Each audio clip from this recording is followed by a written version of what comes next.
నమస్తే, నేను మీ సతీష్. ఒంటరి కాబోతున్న వైఎస్ జగన్మోహన్ రెడ్డి. ఇది ప్రస్తుతం రాజకీయ వర్గాల్లోనే కాదు, వైఎస్ఆర్ కాంగ్రెస్ పార్టీ వర్గాల్లో కూడా పెద్ద ఎత్తున జరుగుతున్నటువంటి చర్చ. మరి ఇలాంటి చర్చకు కారణం ఏమిటి జగన్మోహన్ రెడ్డి ఒంటరి కాబోతున్నాడు అంటే ఏ విధంగా ఒంటరి కాబోతా ఉన్నాడు అనేటువంటిది క్లుప్తంగా ఒక్కసారి విశ్లేషణలోకి వెళ్తే అందరికీ తెలిసిందే. ప్రస్తుతం ఆంధ్రప్రదేశ్లో అధికారం కోల్పోయినటువంటి వైఎస్ఆర్ కాంగ్రెస్ పార్టీ తీవ్రమైనటువంటి రాజకీయ సంక్షోభాన్ని అయితే ఎదుర్కొంటా ఉంది. వాస్తవానికి చూస్తే 2024 జూన్ 4వ తారీఖు వరకు కూడా జగన్మోహన్ రెడ్డి ఏమిటి, ఆ పార్టీలో ఉన్న ప్రతి ఒక్క నాయకుడు కూడా వై నాట్ 175 అంటూ పెద్ద బీరాలు పలికారు. ఎవరికి వాళ్ళు జగన్మోహన్ రెడ్డిని ఆహా ఓహో ఇంతటి నాయకుడు లేడు అని చెప్పి పొగడ్తలతోటి ముంచెత్తినటువంటి వాళ్ళే. కానీ ఎన్నికల ఫలితాలు వెలువడిన తర్వాత అందరిలోనూ స్వరం మారింది. కొంతమంది పార్టీకి దూరంగా ఉంటూ ఎందుకు వచ్చిందిలే ఈ పార్టీతో ఉంటే మనకి ఏ రకమైనటువంటి సమస్యలు ఇప్పుడున్నటువంటి కూటమి ప్రభుత్వం నుంచి వస్తాయో అని చెప్పి జగన్మోహన్ రెడ్డికి వైఎస్ఆర్ కాంగ్రెస్ పార్టీకి దూరంగా ఉంటా ఉన్నారు. ఇంకొంతమంది అయితే అసలు ఎక్కడున్నారో కూడా తెలియనటువంటి పరిస్థితులు. ఉదాహరణకి రోజా లాంటి వాళ్ళని, వల్లభనేని వంశీ లాంటి వాళ్ళని, కొడాలి నాని లాంటి వాళ్ళని చూసుకుంటే వాళ్ళు అసలు ఎక్కడున్నారు ఏమైపోయారో కూడా తెలియనటువంటి పరిస్థితులు. ఏదో ఎన్నికలైన తర్వాత 1-2 సందర్భాల్లో కనిపించారు తప్పితే ఈ ఫలితాల తర్వాత పూర్తిగా కనుమరుగైపోయారు. అయితే ఇక్కడ ప్రధానమైనటువంటి చర్చ వస్తుంది దేని మీద అంటే, ఈ రోజున జగన్మోహన్ రెడ్డి కాకుండా ఇంకొక 10 మంది ఆ పార్టీ తరఫున విజయం సాధించారు. అయితే ఓడిపోయిన నాయకులంతా కూడా జగన్మోహన్ రెడ్డికి పార్టీకి దూరంగా ఉంటూ కొంతమంది అజ్ఞాతంలో ఉంటుంటే, ఈ రోజున గెలిచి జగన్మోహన్ రెడ్డితో పాటు గెలిచి ఆ పార్టీలో ఎమ్మెల్యేలుగా ఉన్నటువంటి మిగతా 10 మంది ఎవరైతే ఉన్నారో వాళ్ళు కూడా ప్రస్తుతం జగన్మోహన్ రెడ్డిని అయితే గనక విడిచిపెట్టేసేటువంటి ఆలోచనలో ఉన్నట్టుగా ఒక పెద్ద ప్రచారం కూడా ప్రస్తుతం రాజకీయ వర్గాల్లో పెద్ద ఎత్తున జరుగుతూ ఉంది. కారణం ఏమిటి అంటే జగన్మోహన్ రెడ్డి వ్యవహార శైలి. ఎందుకంటే గడిచిన 5 ఏళ్ళు జగన్మోహన్ రెడ్డి వ్యవహరించినటువంటి తీరు ఏమిటి, దానివల్ల ఏ రకమైనటువంటి నష్టం చేకూరింది అనేటువంటిది ఎన్నికల ఫలితాల తర్వాత అంటే జూన్ 4వ తారీఖు వరకు అందరూ జగన్మోహన్ రెడ్డిని పొగిడినటువంటి వాళ్ళే. ఆయన్ను మించినటువంటి నాయకుడే లేడు అసలు ప్రపంచంలో అని చెప్పేసి పొగడ్తలతో ముంచెత్తినటువంటి వాళ్ళే. కానీ ఉదాహరణకి కేతిరెడ్డినే తీసుకుంటే, కేతిరెడ్డి వెంకటరామరెడ్డినే చూస్తే ప్రస్తుతం గత కొన్ని రోజులుగా ఆయన చేస్తున్నటువంటి వ్యాఖ్యలు కూడా అటు వైఎస్ఆర్ కాంగ్రెస్ పార్టీ చేసినటువంటి తప్పిదాన్ని, జగన్మోహన్ రెడ్డి చేసినటువంటి తప్పిదాన్ని ఎత్తి చూపిస్తున్నట్లుగానే కనిపిస్తూ ఉంది కదా. ఎందుకు అంటే జగన్మోహన్ రెడ్డి వ్యవహరించినటువంటి తీరు గడిచిన 5 ఏళ్ళు కూడా కనీసం ఎమ్మెల్యేలను కూడా కలిసేటువంటి అవకాశం ఇవ్వకపోవటం, ఎమ్మెల్యేలు మంత్రులు సొంత పార్టీ నాయకుల్ని కలిసేటువంటి అవకాశం ఇవ్వకపోవడం, ఇక కార్యకర్తలను అయితే గనక ఏదో చెప్పినట్టుగా ఊరవతలే ఉంచండి వాళ్ళని అన్నట్టు అంత దూరంలో పెట్టారు తప్పితే ఎవరితోటి జగన్మోహన్ రెడ్డి నేరుగా వాళ్ళతోటి మాట్లాడి అసలు ఏ రకంగా రాజకీయం చేస్తున్నాము, ఎలాగ మన పార్టీ ప్రజల్లోకి తీసుకువెళ్ళాలి, ఎలాగ మనము మన పార్టీని బలోపేతం చేసుకోవాలి అనే దిశగా ఎక్కడ ఆలోచన చేసింది లేదు. మరి జగన్మోహన్ రెడ్డి పాలనంతా కూడా ఎలా సాగింది అంటే ఆయన చుట్టూ పెట్టుకున్నటువంటి కోటరీ, ఆయన నమ్ముకున్నటువంటి ఆ 4 రెడ్లు, ఆ 4 అధికారులు తప్పితే ఇంకెవరు ఆయన చుట్టూ ఉండేవాళ్ళు కాదు. ఆయన నిర్ణయాలన్నీ కూడా వాళ్ళ ద్వారానే అమలు జరుగుతూ ఉండేవి. దీంతో అటు జగన్మోహన్ రెడ్డికి పార్టీ నాయకత్వానికి, జగన్మోహన్ రెడ్డికి పార్టీకి, జగన్మోహన్ రెడ్డికి పార్టీ కార్యకర్తలకి కూడా పెద్ద ఎత్తున గ్యాప్ వచ్చినటువంటి పరిస్థితి. దాని పర్యవసానమే జగన్మోహన్ రెడ్డి ఈ రోజున ఈ రకంగా 11 స్థానాలకి పరిమితం కావాల్సి వచ్చింది. మరి పరిపాలన పరంగా అయినా కూడా జగన్మోహన్ రెడ్డి ఏమైనా ఆ పార్టీ నాయకులు ఎన్నికలకు ముందు చెప్పుకున్నట్టుగా వై నాట్ 175 అని తెచ్చుకునేటువంటి స్థాయిలో ఆయన పరిపాలన సాగిందా అంటే లేదు. అందుకే కదా ఆయన పరిపాలన ఎలా సాగింది, దుర్మార్గాలు, దౌర్జన్యాలు, అరాచకాలు వీటితోటే కదా సాగింది.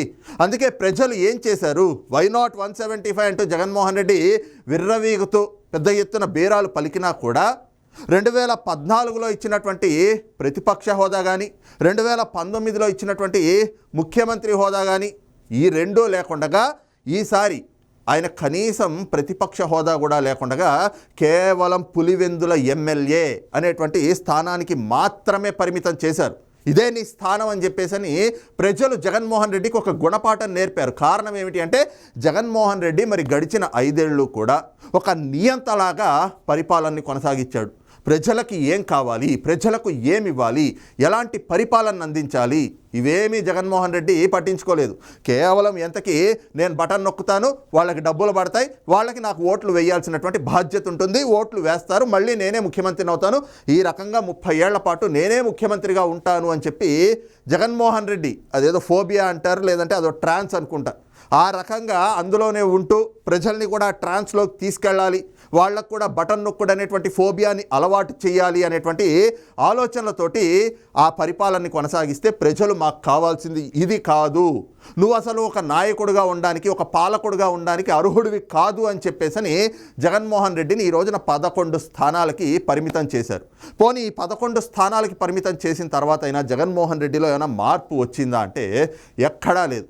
అధికారం కోల్పోయినటువంటి మొదటి రోజు నుంచి కూడా ఏదైతే గడిచిన 10 ఏళ్ళు జగన్మోహన్ రెడ్డి తన రాజకీయాన్ని ఏ రకంగా చేసుకుంటూ వచ్చాడు, కేవలం ఆ సోషల్ మీడియాను నమ్ముకొని అసత్యాలను, అబద్ధాలను, అభూత కల్పనలను వీటితోటే ప్రజల్ని నమ్మించేటువంటి ప్రయత్నాలు చేస్తూ ఏ రకంగా అయితే జగన్మోహన్ రెడ్డి తన రాజకీయాన్ని చేస్తూ వచ్చాడో, ఇప్పుడు 11 స్థానాలకి పరిమితం అయిపోయిన తర్వాత వచ్చినటువంటి కూటమి ప్రభుత్వం, మరి ఒక ప్రభుత్వం కొత్తగా ఏర్పడినటువంటి ప్రభుత్వానికి ప్రతిపక్షంలో ఉన్నప్పుడు మనం చేయాల్సింది ఏమిటి? కొత్తగా ఏర్పడినటువంటి ప్రభుత్వం ఏవైనా నిర్ణయాత్మకమైనటువంటి నిర్ణయాలు తీసుకుంటా ఉంటే వాటిలో ఏమైనా తప్పిదాలు ఉన్నా, వాటిలో ఏమైనా లోటుబాట్లు ఉన్నా వాటిని సరిదిద్దుకునేటువంటి వాళ్ళకి సలహాలు, సూచనలు ఇవ్వాలి. ఇది ప్రతిపక్షంగా ప్రజలు మనకి ఆ నాయకులకి ఇచ్చేటువంటి ఒక బాధ్యత. కానీ జగన్మోహన్ రెడ్డిది ఏమిటి? ఆయన వ్యవహార శైలి ఏమిటి? అధికారం ఉంటే తన చేతుల్లోనే ఉండాలి, లేకపోతే అవతల వాళ్ళకి అధికారం రాకూడదు, అవతల అసలు తనకి ప్రత్యర్థులు అనేటువంటి వాళ్ళు ఉండకూడదు. ఆ మొండి వైఖరి, ఆ నియంత పోకళ్లతోటి కూటమి ప్రభుత్వం ఏర్పడిన మొదటి రోజు నుంచి కూడా జగన్మోహన్ రెడ్డి ప్రజల్లో మెదళ్లలోకి ఒక విషాన్ని నింపేటువంటి కుట్రలు పన్నుతూ ఉన్నాడు. ఇవన్నీ కూడా ఏ రకంగా అంటే, ఒక పక్కన పెన్షన్లు 4,000 రూపాయలకు పెంచి హామీ ఇచ్చినటి నుంచి ఇస్తాము అన్నటువంటి ఆ 3 నెలల ఎరియర్స్ని కూడా మొత్తం 7,000 రూపాయలు నేరుగా ముఖ్యమంత్రి తీసుకెళ్లి లబ్ధిదారుల చేతుల్లో పెడితే పెన్షన్లు ఇవ్వడం ఆపేస్తారు, పెన్షన్లు ఇవ్వడం లేదు. అసలు వైఎస్ఆర్ కాంగ్రెస్ పార్టీ మళ్ళీ అధికారంలోకి రాకపోతే, జగన్మోహన్ రెడ్డి మళ్ళీ ముఖ్యమంత్రి కాకపోతే, కూటమి ప్రభుత్వం అధికారంలోకి వస్తే సంక్షేమ పథకాలే రావు అన్నారు. కానీ ఏమైంది? పెన్షన్లు 1వ తారీఖున అందుతున్నాయి. అసలు గడిచిన 5 ఏళ్ళు కూడా ఏ తారీఖున జీతం వస్తుందో జీతాలు కూడా ఈఎంఐలాగా తీసుకున్నటువంటి పరిస్థితి ప్రభుత్వ ఉద్యోగులది. కానీ ఈ రోజున ప్రభుత్వ ఉద్యోగులకి 5 ఏళ్ల తర్వాత మళ్ళీ 1వ తారీఖున జీతాలు పడతా ఉన్నాయి. అలాగే రిటైర్డ్ ఉద్యోగులకి, పెన్షనర్లకి, సామాజిక పెన్షన్లు తీసుకునేటువంటి వాళ్ళకి, వికలాంగ పెన్షన్లు తీసుకునేటువంటి వాళ్ళకి, అలాగే వితంతు పెన్షన్లు తీసుకునేటువంటి వాళ్ళకి, వీళ్ళందరికీ కూడా 1వ తారీఖున ఉదయం 6 గంటలు కొట్టేటప్పటికి పెన్షన్లు అందుతూ ఉన్నటువంటి పరిస్థితులు, ఉద్యోగస్తులకి జీతాలు అందుతూ ఉన్నాయి 1వ తారీఖున. ఇవన్నీ కూడా కూటమి ప్రభుత్వం చేస్తున్నటువంటి మంచి. కానీ వీటిపైన కూడా విష ప్రచారాన్ని, ఎందుకంటే వైఎస్ఆర్ కాంగ్రెస్ పార్టీ శైలి అదే, వాళ్ళ వ్యవహార శైలి అదే, జగన్మోహన్ రెడ్డి తీరు కూడా అదే. కేవలం విషం చిమ్మటం, జరిగినట్టుగా ఉన్నది లేనట్లుగా సృష్టించి అబద్ధపు ప్రచారాలతోటి, అసత్య ప్రచారాలతోటి అవతల వాళ్ళపైన బురద జల్లి తద్వారా రాజకీయ లబ్ధి పొందాలి అనుకోవడం, ఇది జగన్మోహన్ రెడ్డి వ్యవహార శైలి. ప్రస్తుతం కూటమి ప్రభుత్వం ఏర్పడినాక కూడా ఇవే చేసుకుంటూ వస్తూ ఉన్నాడు. ఇవే ప్రస్తుతం ఆయనతో పాటు గెలిచినటువంటి 10 మంది ఎవరైతే ఎమ్మెల్యేలు ఉన్నారో వాళ్ళలో కూడా ఒక ఆలోచన కలగజేసింది. కారణం ఏమిటి అంటే, ఈ రోజున జగన్మోహన్ రెడ్డి ఆయన అసెంబ్లీకి వెళ్తున్నాడా? ఆయన వెళ్ళట్లేదు. పోనీ ఆయన వెళ్ళకపోతే ఆయనతో పాటు గెలిచినటువంటి ఆ పార్టీలో మిగతా 10 మంది ఉన్నారు కదా, వాళ్ళనైనా పంపిస్తున్నాడా అంటే వాళ్ళని కూడా ఎక్కడ పంపిస్తున్నటువంటి పరిస్థితి లేదు. ఈ రోజున ఆయన వెళ్ళకపోతే అసెంబ్లీకి మిగతా వాళ్ళు వెళ్ళకూడదు. జగన్మోహన్ రెడ్డి రాజకీయ సంక్షోభాన్ని ఎదుర్కొంటుంది ఇక్కడే. ఈ రకంగానే ఆయన రాజకీయ సంక్షోభాన్ని కొని తెచ్చుకుంటా ఉన్నాడు. కారణం ఏమిటి అంటే, నువ్వు అసలు ప్రజల పక్షాన పోరాటం చేయాలి అంటే, ఒక రాజకీయ పార్టీగా ప్రజల పక్షాన పోరాటం చేయాలి అంటే ప్రతిపక్ష హోదానే కావాలా? ప్రధాన ప్రతిపక్ష నేత హోదా ఉంటేనే ప్రజల పక్షాన పోరాటం చేస్తారా? ఇది కాదు కదా రాజకీయ పార్టీలు లేదా రాజకీయ పార్టీలు నడిపేటువంటి నాయకుల తాలూకు వ్యక్తిత్వం ఉండాల్సినటువంటి పద్ధతి. వాళ్ళకి పోరాటం చేయడానికి సంఖ్య అనేటువంటిది ఎక్కడా కూడా అవసరం కాదు. అది ఒక్కళ్ళున్నా, ఇద్దరున్నా కూడా తమ పోరాటాన్ని తాము చేయొచ్చు. కానీ ఈ రోజున మాత్రం జగన్మోహన్ రెడ్డి వ్యవహరిస్తున్నటువంటి తీరుతో ఆ పార్టీలో ఆయన వెంట గెలిచినటువంటి ఎమ్మెల్యేలు కూడా ఆలోచనలో పడ్డారు. కారణం ఏమిటి అంటే, ఈ రోజున జగన్మోహన్ రెడ్డి అసెంబ్లీకి వెళ్ళు, ఆ ఎమ్మెల్యేలని అసెంబ్లీలకి వెళ్ళనివ్వరు. అలాగే ఎమ్మెల్సీలతోటి కూడా ఏదైతే ఓటమి తర్వాత వాళ్ళతోటి మీటింగ్ పెట్టాడు. మీటింగ్ పెట్టి ఏమంటాడు, ప్రభుత్వం తీసుకొచ్చేటువంటి బిల్లుల్ని కౌన్సిల్లో మీరు అడ్డుకోండి, వాళ్ళకి ఎక్కడా సహకరించకండి అని చెప్తాడు. ఇవన్నీ కూడా ఆయన ఇలాంటి ఉపదేశాలు చేస్తూ ఉన్నా ఆ పార్టీలో ఉన్నటువంటి నాయకులు ఆయన మాట వినేటువంటి పరిస్థితి ఉందా అంటే లేదు. కారణం ఏమిటి అంటే ఈ రోజున గెలిచినటువంటి ఎమ్మెల్యేలు వాళ్ళంతా ఏదో జగన్మోహన్ రెడ్డితో కలిసి ప్రయాణం చేస్తే మన రాజకీయ భవిష్యత్తు బాగుంటుందిలే అంటే అక్కడ వాళ్ళు ఆలోచించేది ఏమిటి, తమ రాజకీయ భవిష్యత్తు అనేటువంటిది వాళ్ళు కూడా ఆలోచిస్తూ ఉన్నారు. మరి ఈ రోజున జగన్మోహన్ రెడ్డి అసెంబ్లీకి వెళ్ళక ఆయనతో గెలిచిన ఎమ్మెల్యేలని కూడా వెళ్ళనీయకపోతా ఉంటే మరి ఆ ఎమ్మెల్యేలు ఇప్పుడు ఏదైతే ఉన్నటువంటి 11 మందిలో జగన్మోహన్ రెడ్డిని తీస్తే 10 మంది ఉన్నారు. అందులో 6 నుంచి 7 ఎమ్మెల్యేలు ఈ రోజున జగన్మోహన్ రెడ్డిని వైఎస్ఆర్ కాంగ్రెస్ పార్టీని వీడి రేపు అసెంబ్లీలో సపరేట్ గ్రూప్గా కూర్చునేటువంటి ఆలోచనలో పడ్డట్లుగా కూడా రాజకీయ వర్గాల్లో పెద్ద ఎత్తున ప్రచారం జరుగుతూ ఉంది. కారణం ఏమిటి అంటే నియోజకవర్గాల్లో ఉండేటువంటి ప్రజలు వాళ్ళ మీద నమ్మకంతో వాళ్ళ మీద ఒక బాధ్యత పెట్టి వాళ్ళని ఎన్నికల్లో గెలిపించారు. మరి వాళ్ళ అసెంబ్లీలకు వెళ్లకుండా కేవలం జీతభత్యాలు తీసుకుంటాం, మేము జగన్మోహన్ రెడ్డి చెప్పాడు కాబట్టి మేము అసెంబ్లీకి వెళ్ళము, ఆయన ఎప్పుడు వెళ్తే అప్పుడే వెళ్తాము అని చెప్తే మరి నియోజకవర్గంలో ప్రజలు వీళ్ళని కాలర్ పట్టుకుని నిలదీస్తారు కదా, నీకు ఓట్లేసింది ఎందుకు, మా సమస్యల మీద అసెంబ్లీలో నీ గళం విప్పి మాట్లాడతావని కదా, మా నియోజకవర్గంలో ఉన్నటువంటి సమస్యలు పరిష్కరిస్తావని కదా నిన్ను ఎమ్మెల్యేగా ఎన్నుకుంది అని ప్రజలు కూడా రేపు ప్రశ్నిస్తారు కదా. ఇదే ఈ రోజున ఆ పార్టీలో గెలిచినటువంటి ఎమ్మెల్యేలని కానీ ఆ పార్టీలో మిగిలినటువంటి ఎమ్మెల్సీలని కూడా ఆలోచింపజేస్తూ ఉందట. అందుకే వాళ్ళందరూ కూడా ఈ రోజున జగన్మోహన్ రెడ్డిని వీడి రేపు అసెంబ్లీలో కూడా ఒక సపరేట్ గ్రూప్గా కూర్చోవాలనేటువంటి ఆలోచనకి వచ్చినట్టుగా, ఒక నిర్ణయానికి వచ్చినట్లుగా 6 నుంచి 7 ఎమ్మెల్యేలు జగన్మోహన్ రెడ్డిని వీడి వెళ్ళిపోబోతున్నట్లుగా కూడా వైసీపీ వర్గాల్లోనే పెద్ద ఎత్తున ప్రచారం జరుగుతుంది. మరి ఇదే జరిగితే ఇది ముఖ్యంగా చెప్పాలి అంటే ముంబైలో ఏక్నాథ్ షిండే తరహాలోనే ఒక చీలిక వైఎస్ఆర్ కాంగ్రెస్ పార్టీలో చీలబోతున్నట్లుగా కూడా కనిపిస్తూ ఉంది. మరి ఇది జరిగితే జగన్మోహన్ రెడ్డితో పాటు మిగిలేటువంటి వాళ్ళంతా కూడా ఇండిపెండెంట్ ఎమ్మెల్యేలు అవుతారు. మరి ఈ గ్రూప్గా సపరేట్గా వచ్చినటువంటి వీళ్ళు మాత్రం ఒరిజినల్ వైసీపీ ఎమ్మెల్యేలుగా మిగిలేటువంటి అవకాశం ఉంటుంది. మరి ఆ పరిస్థితుల్లో జగన్మోహన్ రెడ్డి ఈ రోజున తనకి తాను వైసీపీ ఎమ్మెల్యేగా చెప్పుకుంటా ఉన్నటువంటి వ్యక్తి, వైసీపీ అధినేతగా చెప్పుకుంటున్నటువంటి వ్యక్తి రేపొద్దున పార్టీ ఫ్లోర్ లీడర్ కూడా కాకుండా పోయేటువంటి ప్రమాదం ఉంటుంది.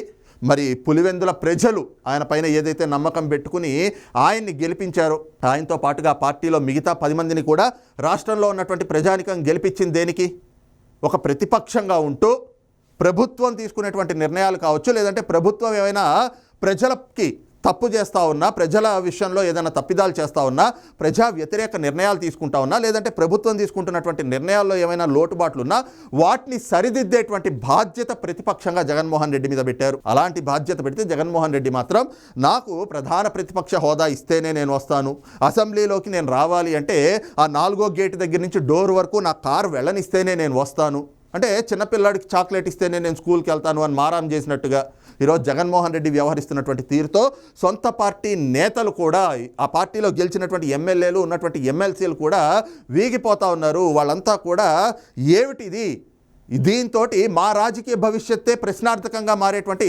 ప్రమాదం పొంచి ఉంది కదా, అందుకే మేము ఈ రోజున జగన్మోహన్ రెడ్డితో ఉంటే ఆయనతోటి కలిసి ప్రయాణం చేస్తే మేము కూడా రేపు మునిగిపోయేటువంటి పరిస్థితులు వస్తాయి అనేటువంటి ఒక నిర్ణయానికి వచ్చి వాళ్ళంతా కూడా వైఎస్ఆర్ కాంగ్రెస్ పార్టీలో నుంచి ఒక గ్రూప్ గెలిచి ఇప్పుడు ప్రస్తుతం ఉన్నటువంటి ఆ 11 మంది ఎమ్మెల్యేల్లో జగన్మోహన్ రెడ్డిని తీస్తే మిగిలిన 10 మందిలో 6 నుంచి 7 ఎమ్మెల్యేల వరకు కూడా ఈరోజు జగన్మోహన్ రెడ్డిని వీడి వెళ్ళిపోబోతా ఉన్నారు. మరి మిగిలేది ఎవరు అంటే జగన్మోహన్ రెడ్డి, పెద్దిరెడ్డి రామచంద్రారెడ్డి, ఈ రకంగా ఇంకా ఎక్కడికి పోలేనటువంటి వాళ్ళు, ఎక్కడికై పోయినా కూడా ఏ రాజకీయ పార్టీలో కూడా చేర్చుకోలేనటువంటి వాళ్ళు ఎవరైతే ఉంటారో ఆ ఒకళ్ళిద్దరు మాత్రమే జగన్మోహన్ రెడ్డితోటి మిగిలిపోయేటువంటి అవకాశాలు కూడా ఉన్నాయి అన్నటువంటి ఒక ప్రచారం కూడా ప్రస్తుతం వైసీపీ వర్గాల్లోనూ అలాగే ఆంధ్రప్రదేశ్లోని రాజకీయ వర్గాల్లో కూడా పెద్ద ఎత్తున జరుగుతూ ఉంది. కారణం ఏమిటి అంటే దీని అంతటికీ ఆజ్యం పోసింది ఎవరు అంటే బొత్స సత్యనారాయణ. ఈ చర్చ మొత్తానికి ఆజ్యం పోసింది ఆయనే. నిన్న మరి ఎమ్మెల్సీగా ఏదైతే ఉత్తరాంధ్రకు సంబంధించి విశాఖపట్నంలో ఏదైతే కనుక స్థానిక సంస్థల ఎమ్మెల్సీగా ఆయన నిన్న ఎన్నికైనటువంటి సందర్భంలో ఆయన ఉత్తరాంధ్ర నేతలందరితో కలిసి జగన్మోహన్ రెడ్డిని కలిసిన తర్వాత బయటకు వచ్చి మీడియాతో మాట్లాడుతున్నటువంటి క్రమంలో మరి మీడియా వాళ్ళు కూడా బొత్స సత్యనారాయణ ఒక ప్రశ్న అడిగారు. అదేమిటి, మీ పార్టీలో 6 నుంచి 7 ఎమ్మెల్యేలు ఒక గ్రూప్గా సపరేట్ అయిపోయి బయటకు వెళ్ళిపోబోతున్నారట కదా, ఇది వాస్తవమేనా అని బొత్స సత్యనారాయణ అడిగితే మరి ఆయనేమో నేనేం జ్యోతిష్యుడిని కాదు, రాజకీయం ఎప్పుడు ఎలా ఉంటుందో చెప్పడానికి అని చెప్పి మరి ఇదే బొత్స సత్యనారాయణ గారు కూడా ఎన్నికలకు ముందే చెప్పారు, ప్రెస్ మీట్లు పెట్టి మరి తన ప్రచారంలో కూడా చెప్పారు, 2024 జూన్ 12వ తారీఖు తర్వాత ఆంధ్రప్రదేశ్లో టీడీపీ జనసేన అనేటువంటివి కనుమరుగైపోతాయని. మరి ఆనాటికి ఆయన జ్యోతిష్యుడేమో, ఈరోజున ఆయన జ్యోతిష్యుడు కాదనుకుంటా, ఆ మాట ఆయనే చెప్తా ఉన్నాడు, నేను జ్యోతిష్యుడిని కాదు అని. ఆయన నిన్న మీడియా ముందు ఏవైతే చేసినటువంటి వ్యాఖ్యలు ఉన్నాయో అవే ఈ రోజున వైఎస్ఆర్ కాంగ్రెస్ పార్టీ పుట్టి ముంచేటువంటి అంశంగా కూడా పరిణమిస్తుంది అన్నటువంటి అభిప్రాయాలు కూడా వైసీపీ వర్గాల నుంచే పెద్ద ఎత్తున వ్యక్తమవుతున్నటువంటి పరిస్థితి కూడా కనిపిస్తోంది. మరి ఈ క్రమంలోనే జరుగుతున్నటువంటి పరిణామాలతోటి రాబోయేటువంటి అతి కొద్ది రోజుల్లోనే జగన్మోహన్ రెడ్డి ఒంటరి కాబోతా ఉన్నాడు అనేటువంటి అభిప్రాయాలు కూడా రాజకీయ పండితుల నుంచి వ్యక్తమవుతా ఉంది. మరి ఈ అంశం పైన మీ అభిప్రాయం ఏమిటనేటువంటిది కూడా కింద కామెంట్ సెక్షన్లో మెన్షన్ చేయండి. Thank you.